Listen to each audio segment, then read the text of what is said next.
Well, can you? Can you? More importantly, will you? Better believe it.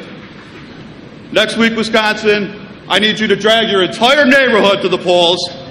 It's our time to take back not just our state, but these United States, prove that not only can we do it, we will do it.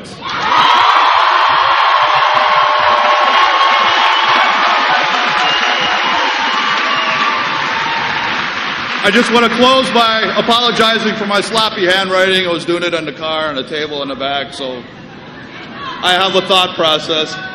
We got it going. It's great to see everybody here, and now I'd like to introduce Milwaukee organizer Roger Ouellette.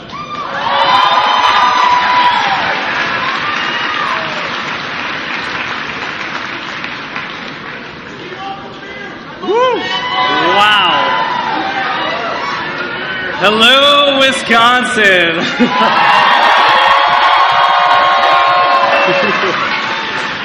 My name is Roger Ouellette, and I am the field organizer for the Bernie Sanders campaign in Milwaukee.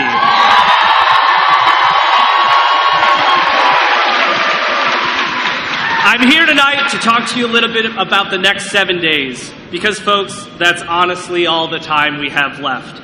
7 days of phone calls, 7 days of canvasses, and just 7 days to spread the word across this great state that Bernie Sanders deserves to be the next president of the United States.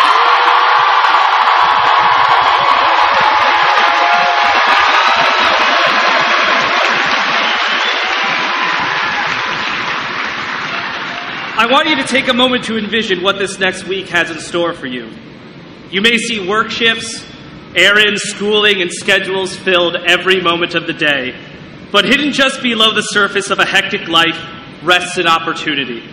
An opportunity to be part of a singular moment in American history. An opportunity to participate in and volunteer for a presidential campaign the likes of which have never been seen.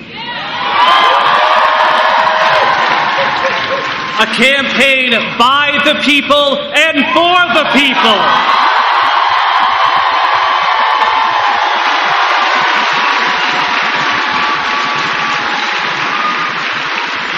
Now, some of you may say you're just too busy to make phone calls, and others may say, you know, I'm just not comfortable knocking doors.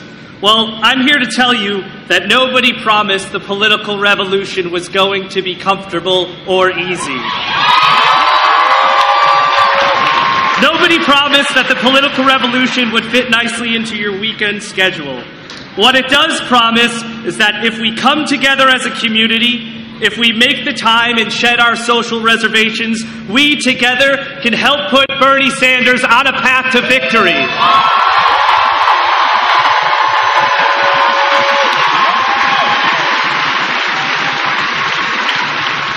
So what can you do to help? What can you do to help? Well, the first step is easy. Go vote. And vote. And vote early. And vote early. Early voting is going on today through Friday at your municipal clerk's office. Just Google it. And if you can't vote early, make sure that you text WI to 82623 to get a text message response to your polling location for Election Day. Finally, be sure to go to BernieSanders.com and sign up for volunteer shifts for our Get Out the Vote effort.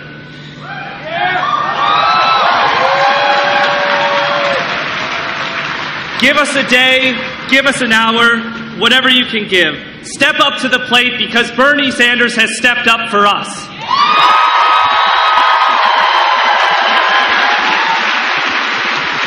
So to close, I'll say, on April 5th, in just one short week's time, the eyes of a nation turn to Wisconsin and Wisconsin alone. And Wisconsin will answer with a singular and resounding voice that Bernie Sanders stands with us, so we will stand with Bernie Sanders. Thank you so much.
Jonathan Brostoff.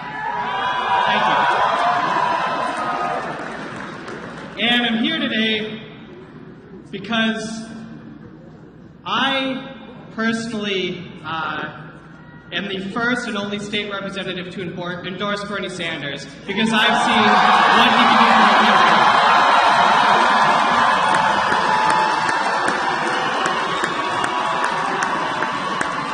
And I know, like you know, this isn't a campaign about the establishment. This isn't a campaign about who's got the most money, who's got the most endorsements, anything like that. This is a grassroots campaign. This is you. This is all of you. It's all of us.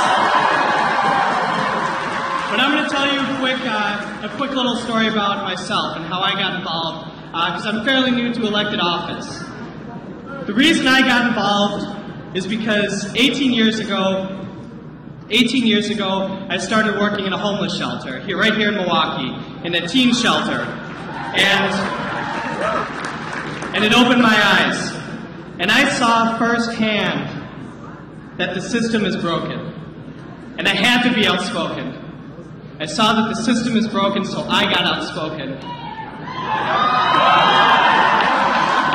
And Bernie Sanders has seen that the system is broken. And has he been outspoken?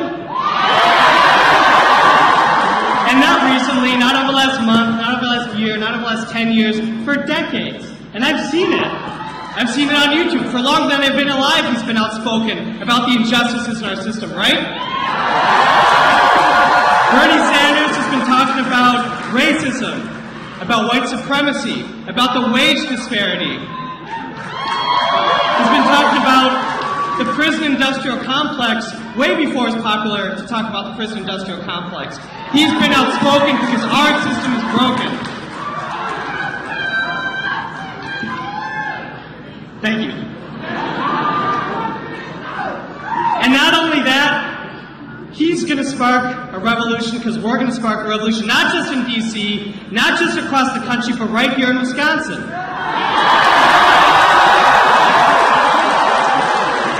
And you know how he's going to do that? Because he's someone that ignites us, that excites us, that gets us involved, that gets people involved who can truly believe, that never been involved before. He's going to help us win back our Supreme Court seat with Justice Poffenberg. And he's going to help us right here in Milwaukee County, not just in Wisconsin, right here in Milwaukee County, to win back our county executive seat with Chris Larson.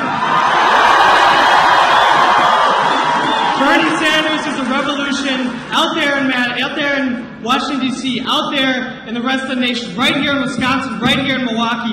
We're part of the revolution. Now I'm going to wrap up. I'm going to have one final segment and bring our great next president on. And I just want to remind everyone, I just want to remind all of us, that this is about all of us. This is about us all sparking the revolution. This is about all of us. And not any bloody kind of revolution, no armed conflict. That's for that Donald Trump rally. This is a revolution.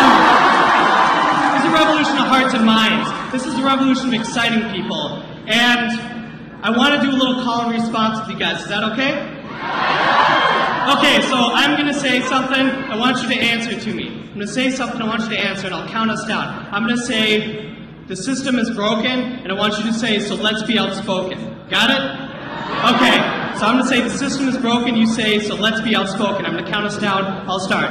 3, 2, 1. The system is broken. So let's be outspoken. The system is broken. So let's be outspoken. The system is broken. So let's be outspoken.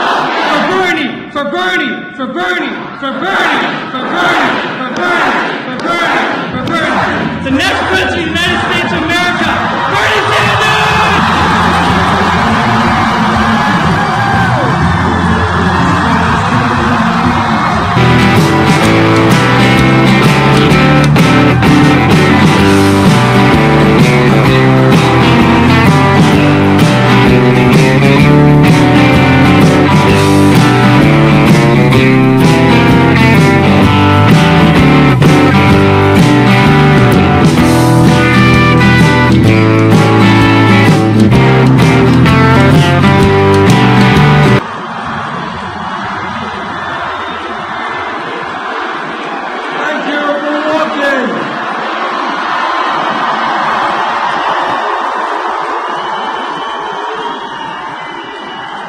This is a fantastic turnout. I appreciate your being here, and I appreciate the 1,000 people outside being here and couldn't get inside.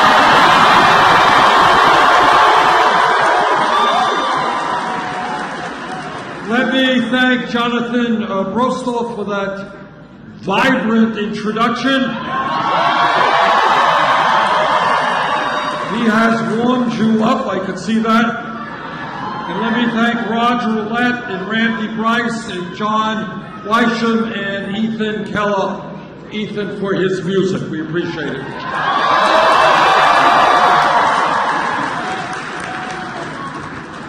I am delighted to be here in Milwaukee. As you may know, we are kind of on a roll. Our campaign has momentum. We have won.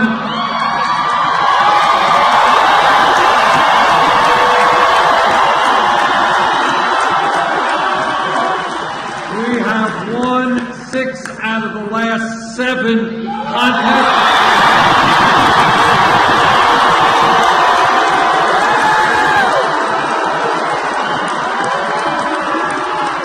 And with your help next week, we'll make it 7 out of 8.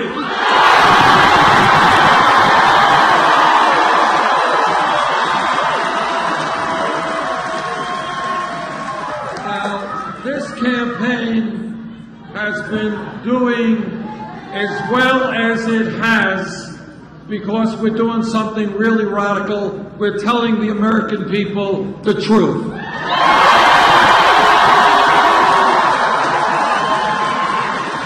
What we are telling the American people is think outside of the box.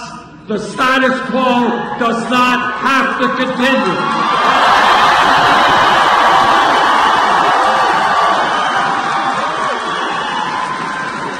You know, when we began this campaign 11 months ago, we were considered a fringe candidacy. Well, a lot has changed in 11 months.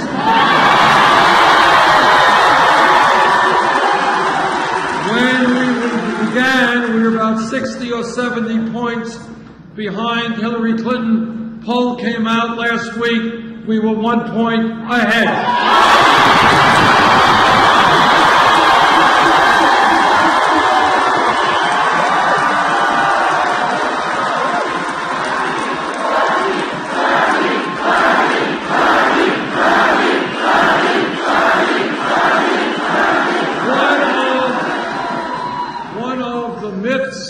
Being perpetrated is that we cannot win a general election. Listen to this.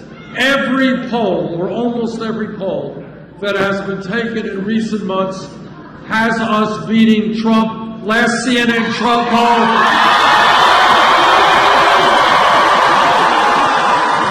Last CNN poll had us up over Trump by 20 points.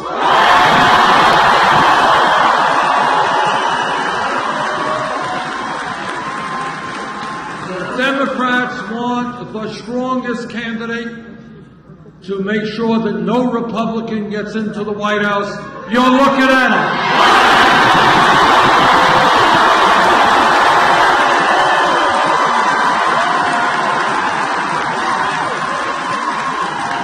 Now let me also tell you what no other candidate for president will tell you, and that is, given the reality of politics and economics in America today, no candidate, no president, not Bernie Sanders or anybody else, can do it alone. What we need is a political revolution.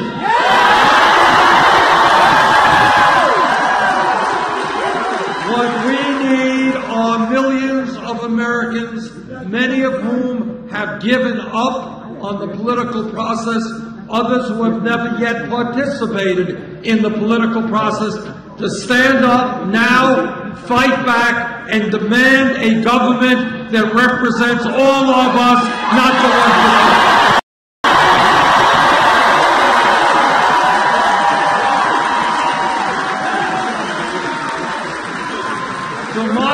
democracy is not a spectator sport. Watching the Green Bay Packers is a spectator. But democracy means, in a very deep sense, that every person here today and every American is extremely powerful if he or she chooses to use that power. And that's what we're going to do.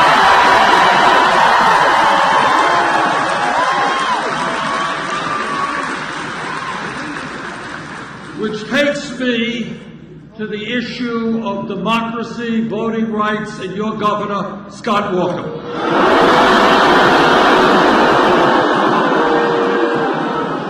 Now, this is an issue I take personally, because I believe very strongly that democracy means one person, one vote. It means that at a time when we have, as a nation, one of the lowest voter turnout rates of any major country on earth, we have got to make it easier for people to vote, not harder.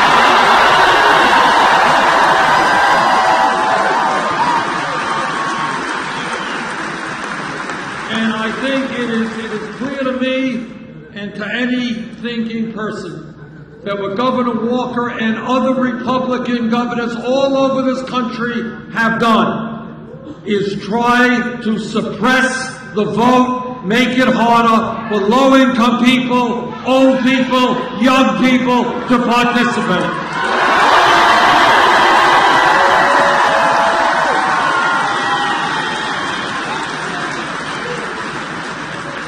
So next Tuesday, let us show Governor Walker that his plans have failed. Let's have the largest voter turnout.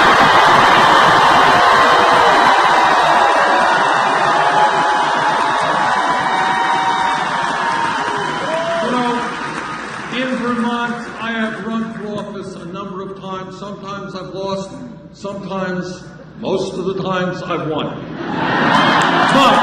But here's the point. It has never occurred to me, not for 1 second, to try to figure out a way to keep people from voting because they might be voting against me.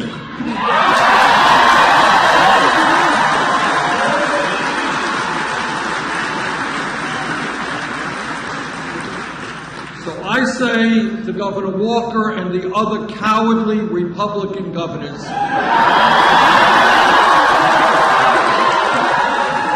if you are afraid of a free and fair election, get out of politics, get another job.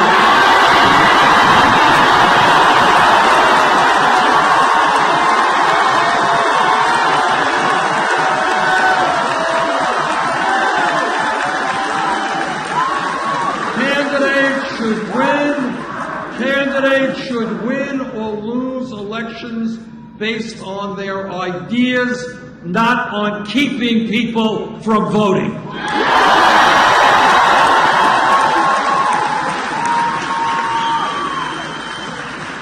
Governor Walker wants to destroy the trade union movement. I want to expand the trade union movement.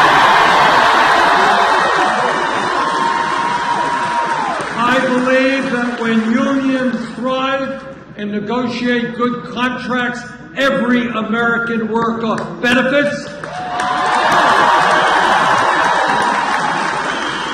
If elected president, we will make it easier for workers to join unions, not harder.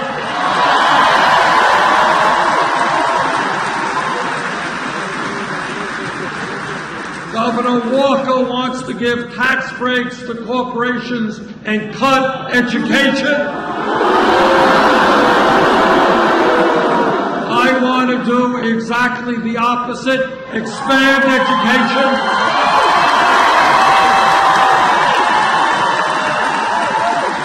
And demand that corporate America start paying their fair share of taxes.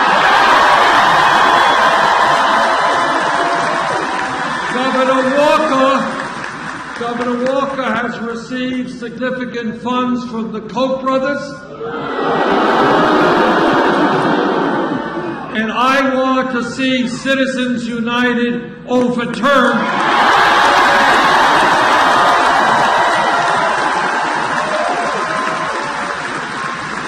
So that the Koch brothers and their billionaire friends cannot buy politicians and buy elections.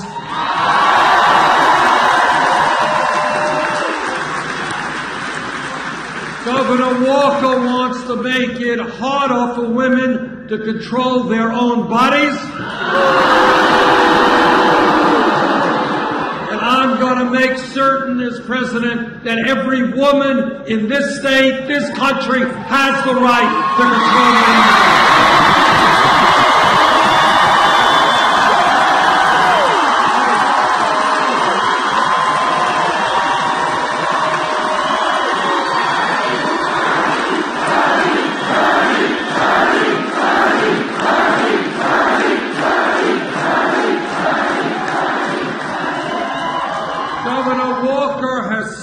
The budget of Planned Parenthood. I will expand the budget of Planned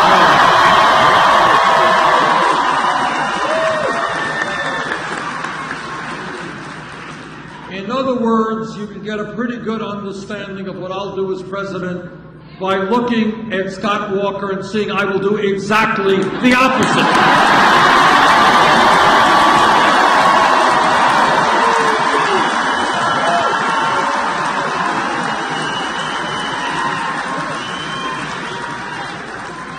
I am sure there are areas we agree on, but I just haven't seen them yet. This campaign is doing as well as it is because we are listening to the American people and not wealthy campaign contributors.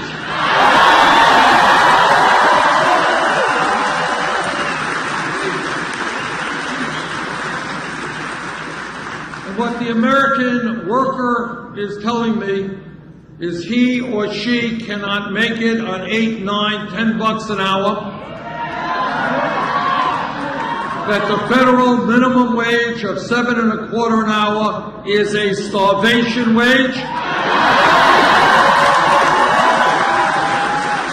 which is why we are going to raise the national minimum wage to $15 an hour.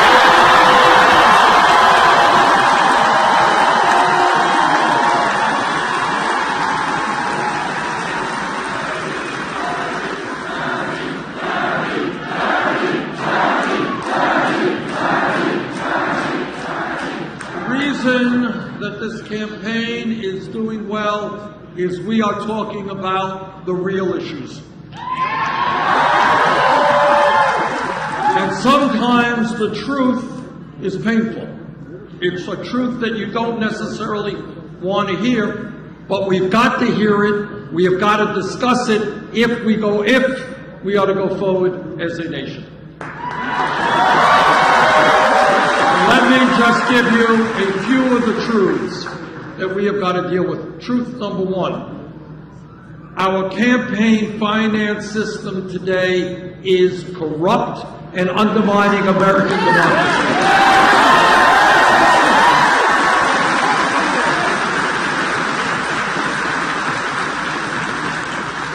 Democracy is not a complicated system. It means one person, one vote. You gotta vote, you gotta vote, you gotta vote.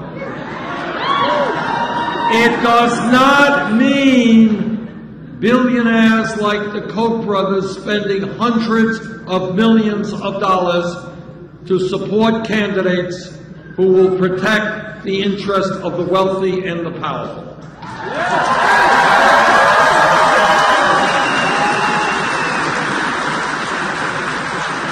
When the Koch brothers and a handful of other billionaires are prepared to spend $900 million in this election cycle, more money than either the Democratic or Republican Party, That is not democracy. That is oligarchy. We will not accept that.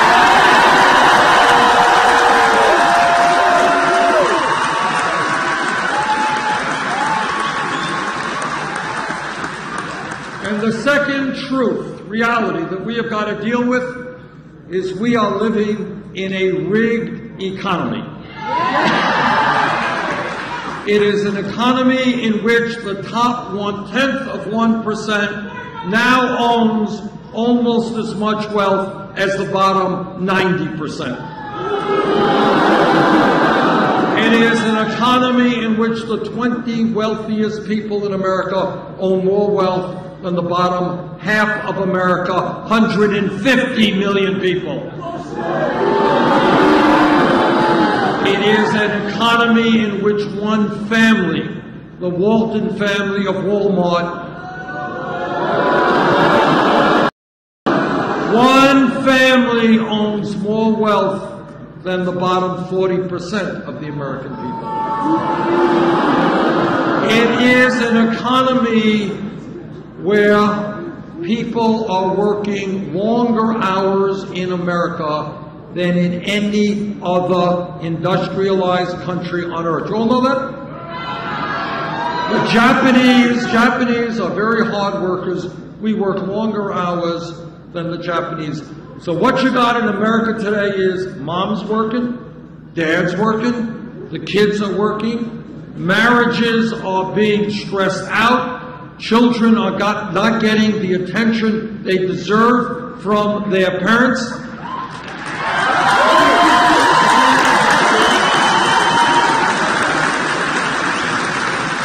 And despite the fact that we're working so hard, 58% of all new income generated today goes to the top 1%. Are you guys ready for a radical idea?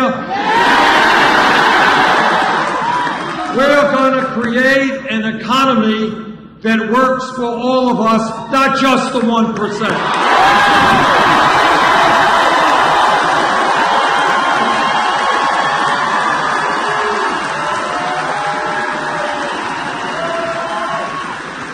But it is not just a corrupt campaign finance system that we have to worry about, and it's not just a rigged economy.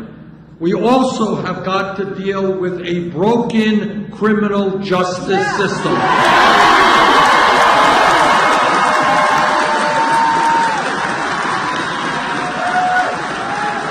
Again, think outside of the box. Do not accept the status quo as something that we have to continue living with. Today, in this country, we have more people in jail than any other country on earth, including China, 4 times our size. And the people in jail are disproportionately African American, Latino, and Native American. Now, here's something you don't see on TV. There's a lot you don't see on TV. In fact, the most important issues you don't see on TV. But here is one of them. Here is one of them. Today in America, youth unemployment is off the charts. For high school graduates between 17 and 20, if the kids are white, unemployment rate, real unemployment rate, 33%, Latino, 36%, African American, 51%. So here is radical idea number 2. We're going to invest for our young people in jobs and education.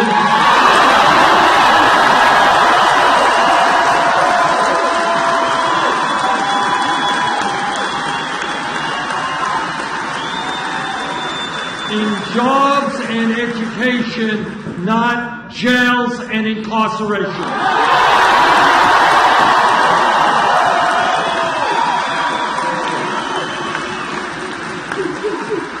We are going to reform police departments across the country. All of us are are tired of seeing videos on TV of unarmed people being shot by police officers.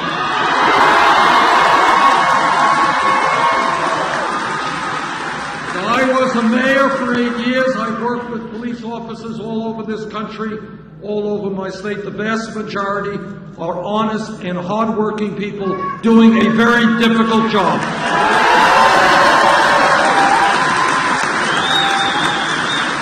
But like any other public official, if a police officer breaks the law, that officer must be held accountable.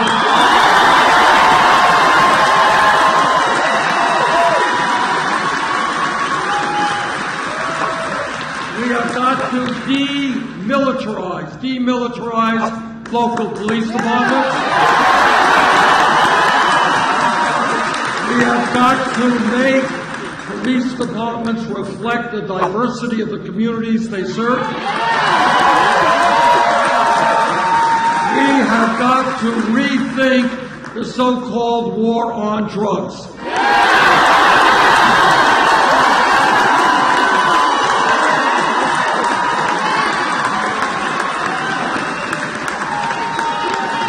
Over the last 30 years, millions of Americans have received police records for possession of marijuana. And by the way, that becomes a racial issue, because while blacks and whites do marijuana at about equal levels, blacks are 4 times more likely to be arrested than whites for marijuana. Right now, as part of the Federal Controlled Substance Act, marijuana is listed as a Schedule I drug, right alongside of heroin. Now, scientists argue the pluses and minuses of marijuana, but nobody thinks marijuana is equivalent to heroin.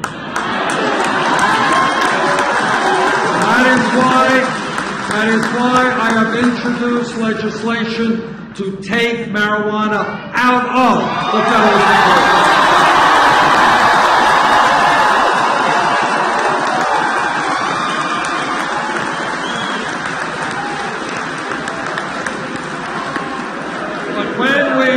When we talk about drugs, all of you know we have a national epidemic, a national crisis of opiate addiction, of heroin addiction. People are dying every day from drug overdosing.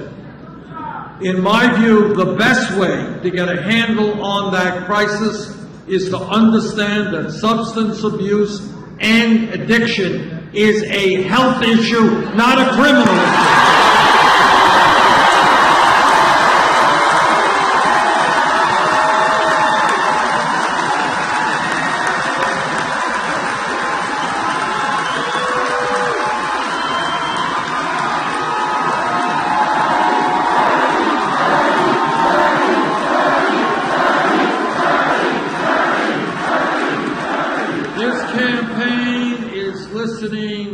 To disabled veterans and senior citizens.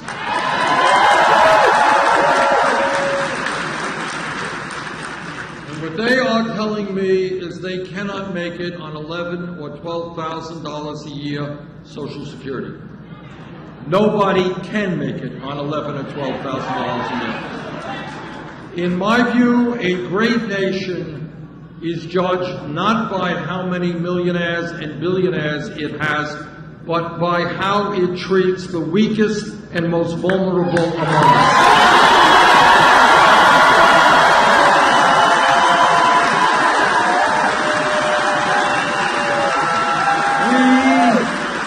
We cannot turn our backs on seniors and disabled vets who are 75, 80, 90 years of age, who cannot afford their medicine, cannot keep their homes warm. Now, amazingly enough, we have Republicans all over Congress. They want to cut Social Security. Well, Well, I've got some bad news for them. We're not going to cut Social Security. We're going to expand Social Security.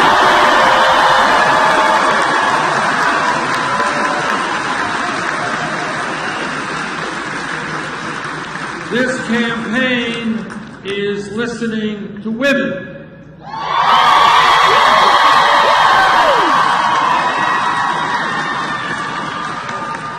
Women are telling me they are tired of going to work and receiving 79 cents on the dollar to pay for them.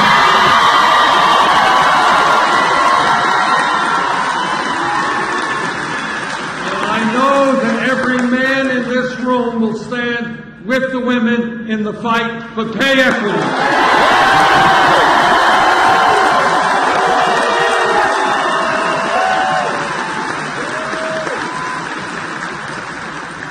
This campaign is listening to young people.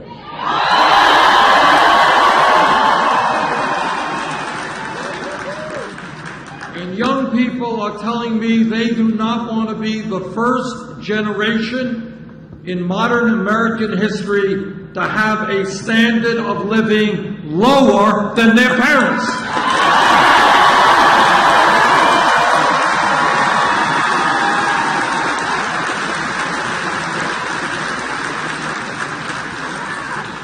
And they are also telling me that throughout their lives, they have been told by their parents, by their teachers, by the whole society, that education is a positive thing. Go out and get all the education you can.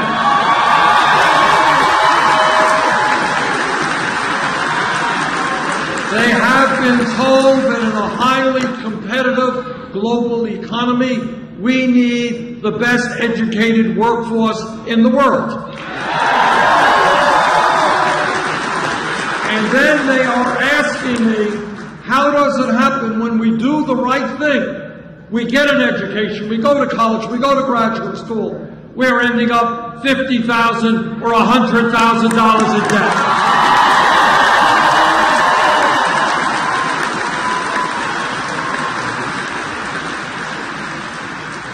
I have talked to people who've gone to nursing school, heard about them, $100,000 in debt. Medical school, $300,000 in debt. Dental school, $400,000 in debt. Talked to a guy in Nevada some months ago. He has been paying off his student debt for 25 years. He's more in debt. He is more in debt today than he was when he took out the debt. Today, when we look at public education, we have got to understand that the world is different today than it was 50 years ago. That today, as a result of a changing economy, changing technology, people need more education than they used to. That's a fact.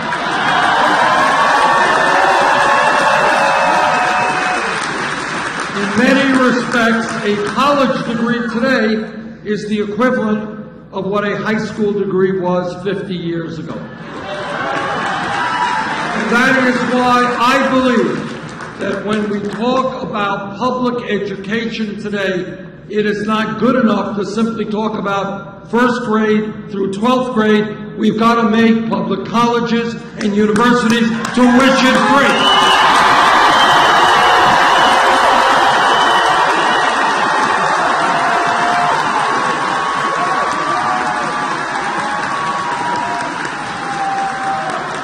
And we have to deal with the student debt crisis, which is really crushing the lives of millions of Americans. People who are paying 20–30% of their limited incomes on student debt repayment. And that is why I believe we got to change the system and allow people with student debt to refinance their loans at the lowest interest rates they can find.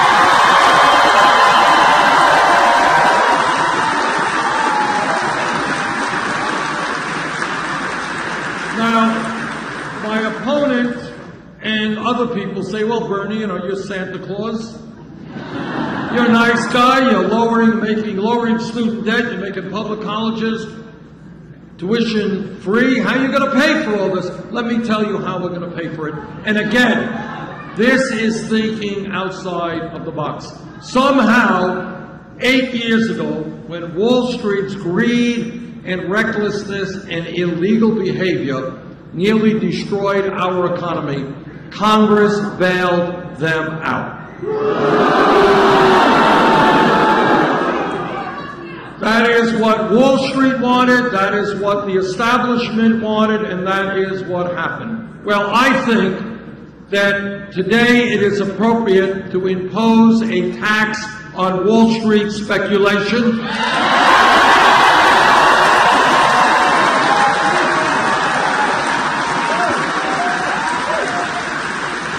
Which will raise more than enough money to lower student debt and make public colleges and universities tuition free.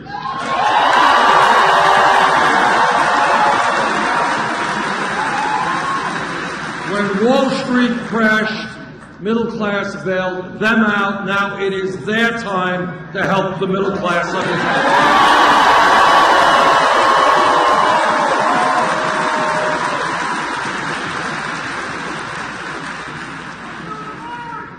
All over the country, we have Republicans running around talking about family values. They just love families.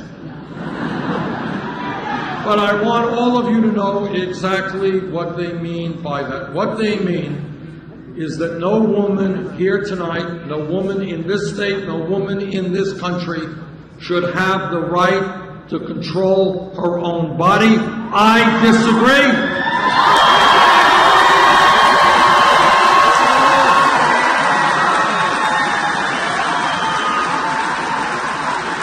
They mean that our gay brothers and sisters should not have the right to be married. I disagree.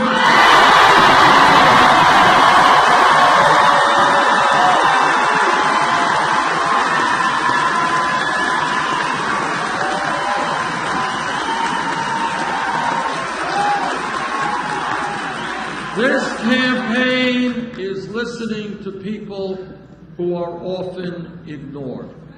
We are listening to our brothers and sisters in the Latino community.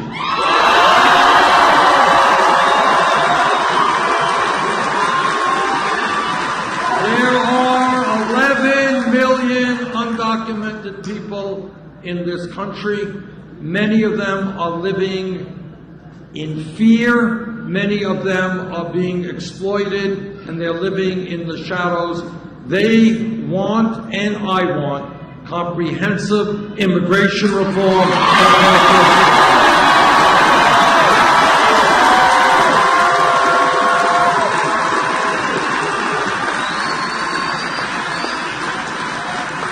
This campaign is listening to the African American community.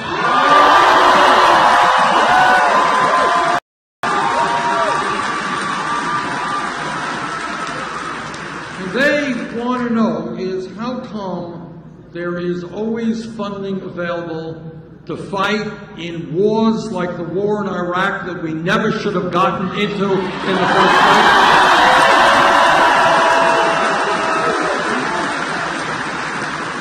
That there is funding available to give tax breaks to billionaires, but somehow there is not funding available to rebuild communities today that are suffering devastation.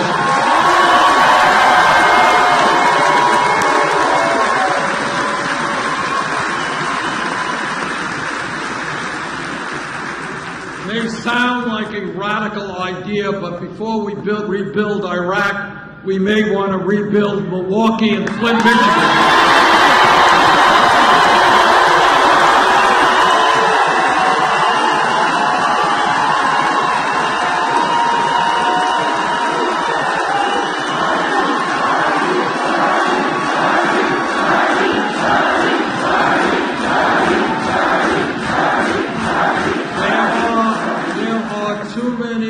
there are cities in this country where blacks and whites and Latinos are going to schools that are totally inadequate, where housing is unaffordable, where the employment rate is off the chart, where health care is not accessible. We are going to change our national priorities. We are going to reinvest in inner cities, not tax breaks for those who don't need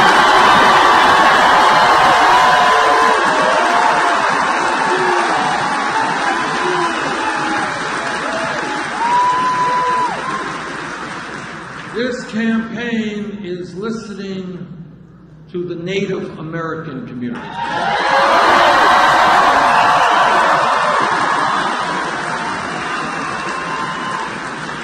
Anybody who has read 5 minutes of American history knows how shamefully we have treated before we became a country and after we became a country.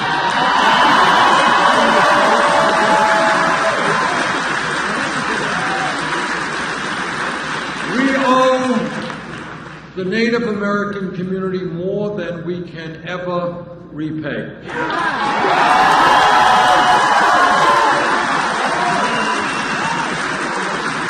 And yet, for hundreds of years, they have been lied to and cheated, and treaties negotiated have been abrogated. We owe the Native American people so much in terms of our culture and how we relate to our environment.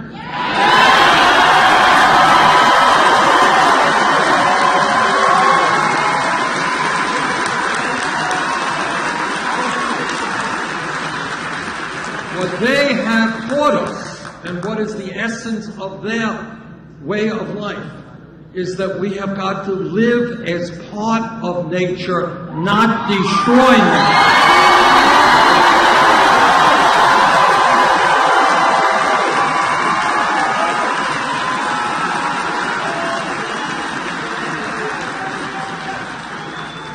And when we talk about the environment, I can tell you that as a member of the Senate Environmental Committee, climate change is real.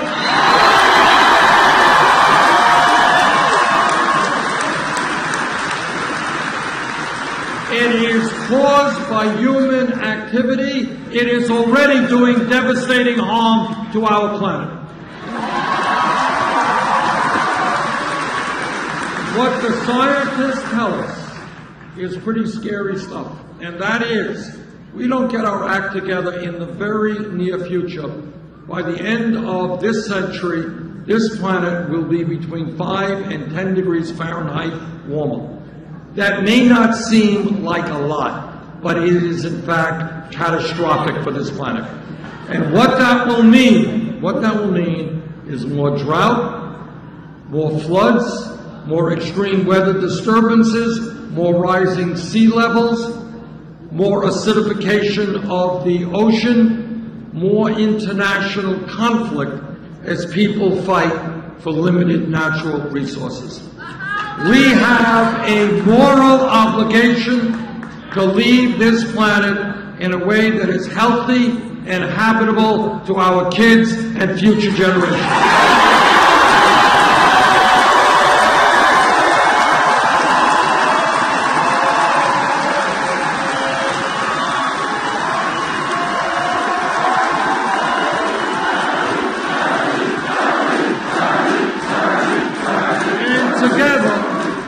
Together, we will take on the fossil fuel industry.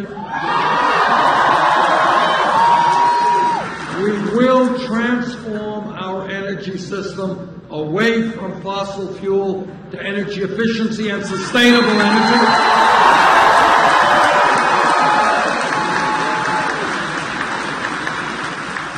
Fossil fuel industry will learn that their short-term profits are not more important than the future of this planet.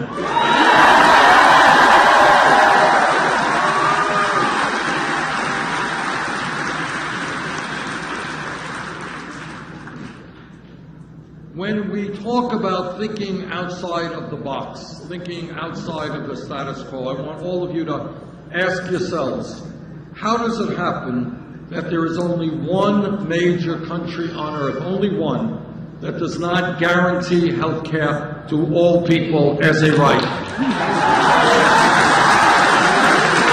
And you are living in that country. Member of the committee that helped write the Affordable Care Act. It has done a lot of good things. We've eliminated pre-existing conditions. 17 million Americans now have health insurance who previously did not. Made sure that young people under 26 could stay on their parents' health insurance plan.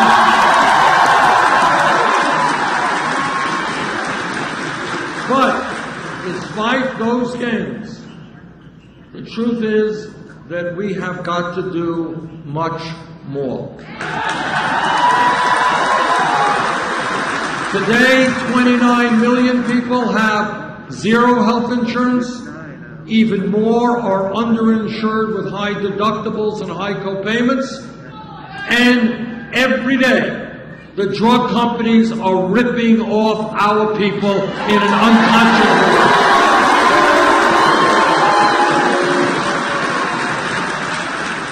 They are charging us the highest prices for medicine in the world. System is so crazy that 1 out of 5 Americans cannot even afford the prescriptions their doctors are writing. And people are dying because they're not getting the medicine they need. And then on top of all of that, we pay much, much more per person for health care than do the people of any other country on earth. That is why I believe, and I've said this before, I've been criticized for saying it, so let me say it again.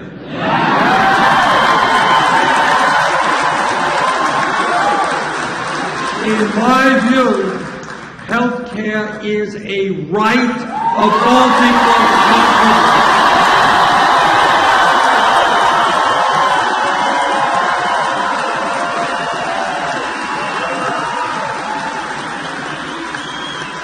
That is why I believe we have got to go forward and pass a Medicare for all health care program.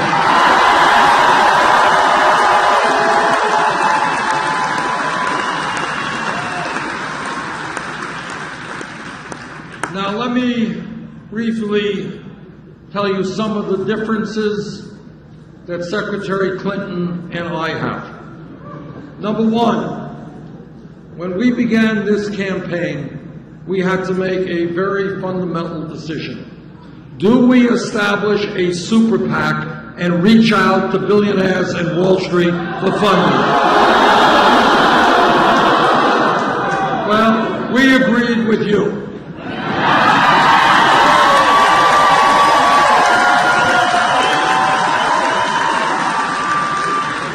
We don't represent Wall Street. We don't represent the drug companies. We don't represent the fossil fuel industry.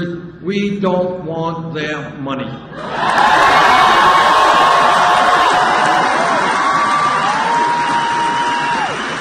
Instead, we did something that is unprecedented in American history. What we did is we reached out to working families and we said, look, if you want to support a campaign that's going to stand up to the billionaire class, that's going to expand the middle class, help us out. And what happened in the last 11 months, quite unbelievably, we have received 6 million individual campaigns.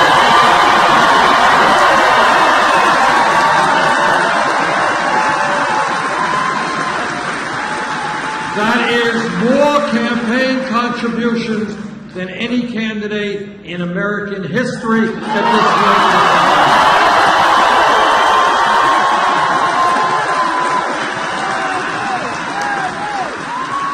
Anybody Anybody know what the average contribution is? $27. So to quote Abraham Lincoln at Gettysburg, this is a campaign of the people, by the people, and for the people.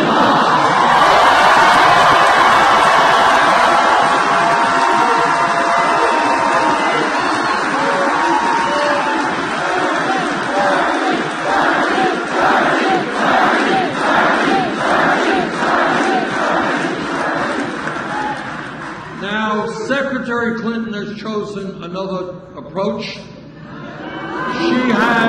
has a number of super PACs, and in the last reporting period, her major super PAC reported $25 million coming in from special interests, including $15 million from Wall Street.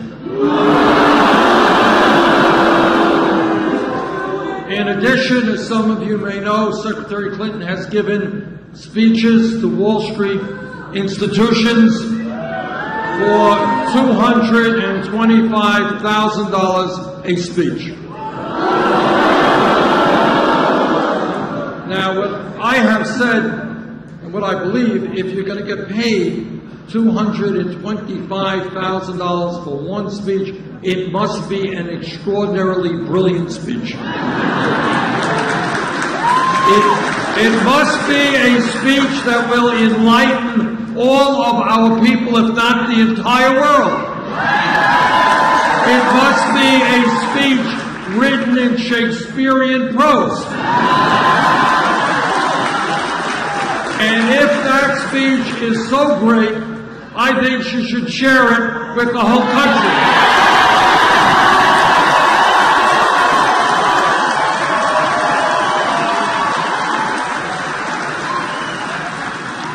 Secretary Clinton and I disagree on another very important issue which has had a very significant impact on Wisconsin and on states all over this country, and that is our disastrous trade policies.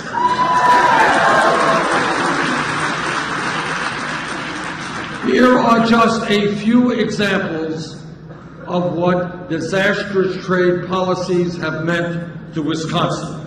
In 2008, General Motors shut down its manufacturing plant in Janesville, destroying thousands of decent-paying jobs, and they moved those jobs to Mexico, where people made a fraction of the wages they made here. In 1996, Johnson Controls shut down its Grove City valve plant in Milwaukee, moved to Mexico, where they could pay workers 72 cents an hour. Last year, Johnson Controls threw another 277 workers in Milwaukee out on the street and moved to Mexico, China, and Slovakia. 15 years ago, Briggs & Stratton was Wisconsin's largest private employer with 11,000 manufacturing workers.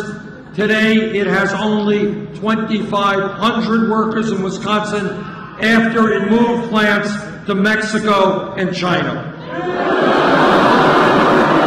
And on it goes. The loss of tens of thousands of jobs just in this state, millions of jobs all across this country.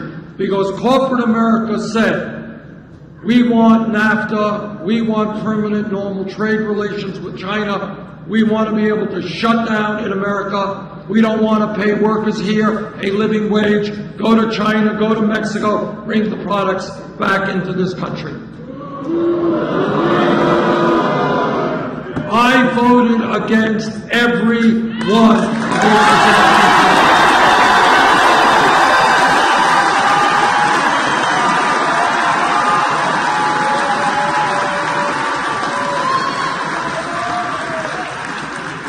Secretary Clinton supported virtually every one of these trade agreements.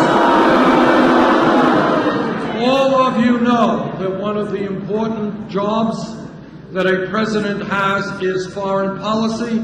You all know that the most important foreign policy decision made in the modern history of America was whether or not we go to war in Iraq.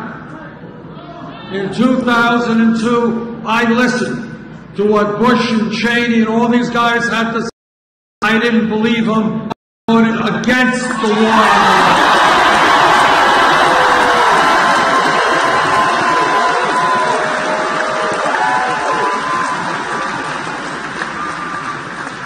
Then New York Senator Clinton voted for the war in Iraq.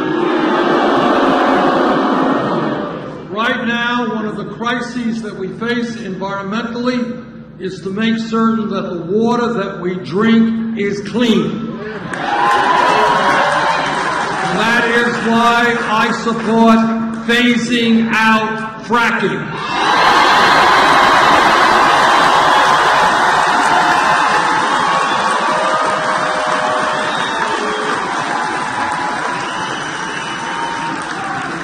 Secretary Clinton has the opposite position.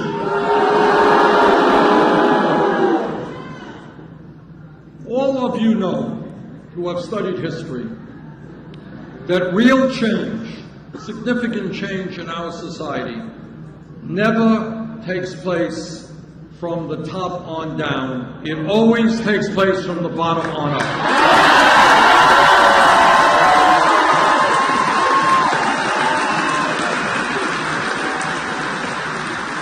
100 years ago, when workers had no power on the job, when they were being ruthlessly exploited, forced to work 7 days of work, bad working conditions, they stood up by the millions and said, you know what, we're not animals, we're human beings, we want dignity, we're going to form trade unions. We're going to negotiate contracts with our employers and be treated with dignity. For hundreds of years, African Americans and their allies fought tenaciously to demand that in this country we end segregation, racism, and bigotry.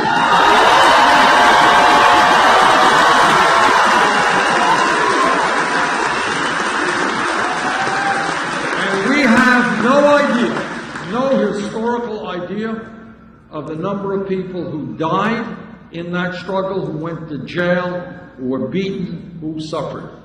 But millions of people stood up and said that in America we are going to fight to end racism.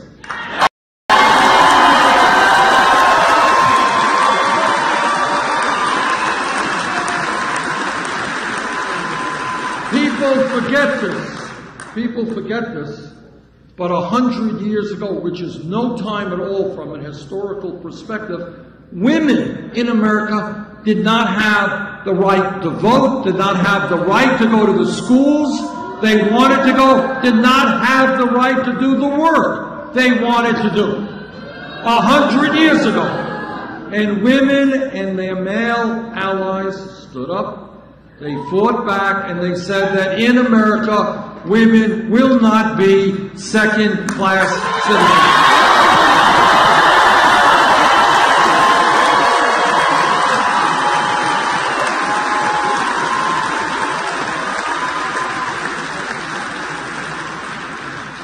If we were here in this room 10 years ago, no time at all, and somebody jumps up and says, you know, Bernie, I think that maybe in the year 2015, gay marriage will be legal in 50 states in this country. If somebody had said that, the guy next to him would have said, you are crazy, what are you smoking? Which opens up a whole other area of discussion. But here's the point.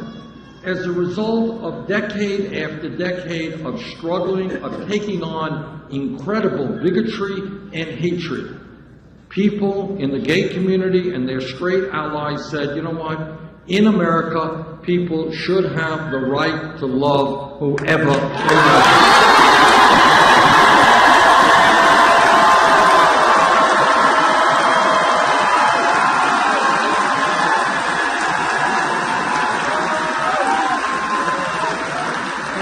Give you another example of how real change takes place. If we were in this room, not even 10 years ago, say 5 or 6 years ago, and somebody jumps up and they say, Bernie, you know, this $7.25 minimum wage, that's a starvation wage, that's an outrage. We've got to raise it. We've got to raise it to $15 an hour. What the person next to him or her would have said, $15 an hour? You're talking about doubling the minimum wage. You're crazy. That's too radical an idea. It can't succeed. Become realistic. You can't do $15 an hour. Now you know what's going on? Seattle, Washington, $15 an hour.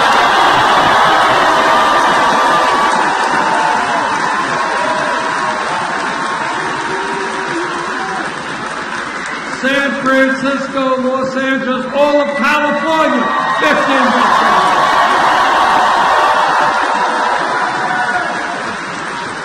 Oregon, $15 an hour. Here is the point. The point is that we do not have to accept the status quo for the indefinite future. We can change it.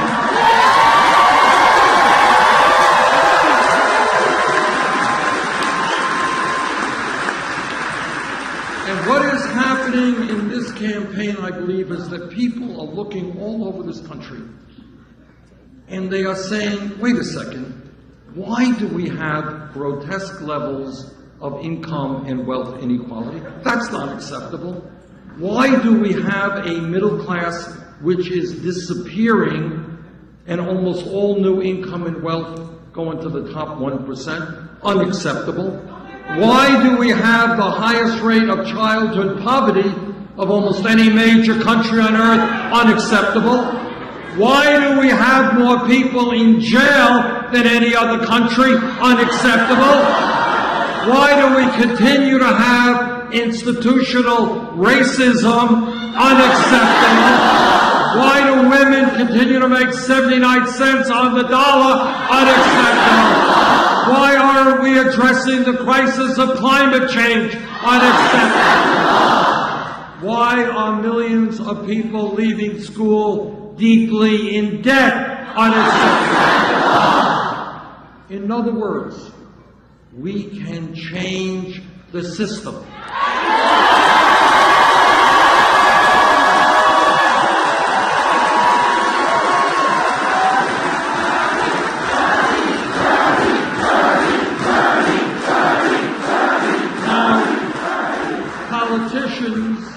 Most politicians in Congress, they don't want you to think in that direction. They want to say, well, the choice is, do we cut education by 4% or 6%? Do we throw 20 million people off of health care or only 10 million people? And if you watch the corporate media, that is also what they do. They give you these tiny little choices. We do not have to accept those choices.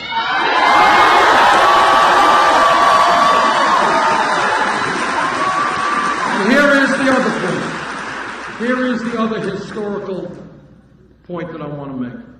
Throughout our history, the way demagogues have always functioned is by trying to divide us up and to scapegoat minorities. For years it was blacks against whites, native-born against immigrants, men against women, gays against straights, always looking at a minority and scapegoating and blaming that minority for all the problems facing our society. And that is exactly what the Donald Trumps of the world are about. They want us to think that the problems facing America are some Mexican worker making $8 an hour. That is not the major crisis that we face. They want to think that we're going to solve our national crises by banning Muslims from coming into this country. So our job is to not allow those folks, the demagogues, to divide us up. Our job is to come together.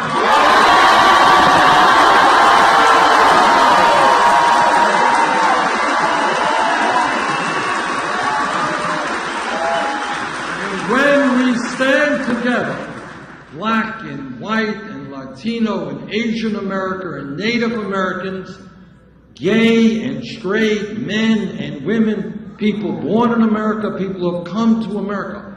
When we stand together and share a common vision for our children and the future of this country, there is nothing we cannot accomplish.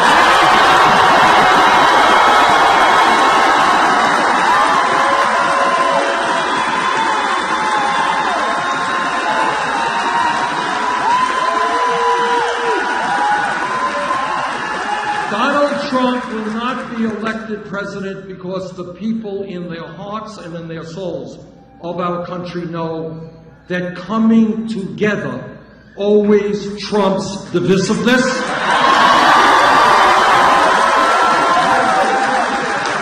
The people of our country understand that togetherness and supporting each other in our times of need always trumps selfishness.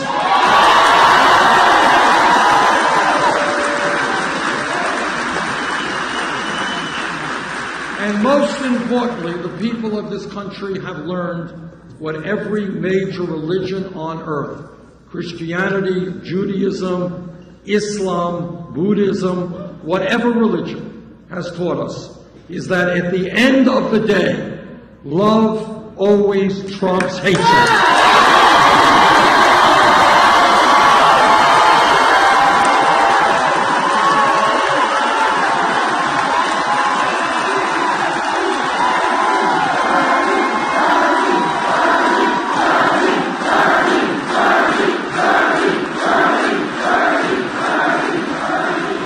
Next Tuesday, a week from today, Wisconsin is going to be holding an enormously important primary election. If there is a large voter turnout, if the people of Wisconsin are prepared to stand up and help lead this country to a political revolution, we're going to win.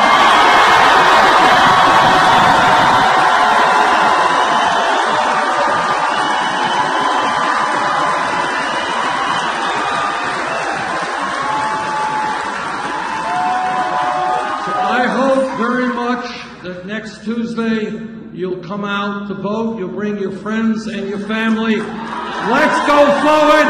Thank you all very much.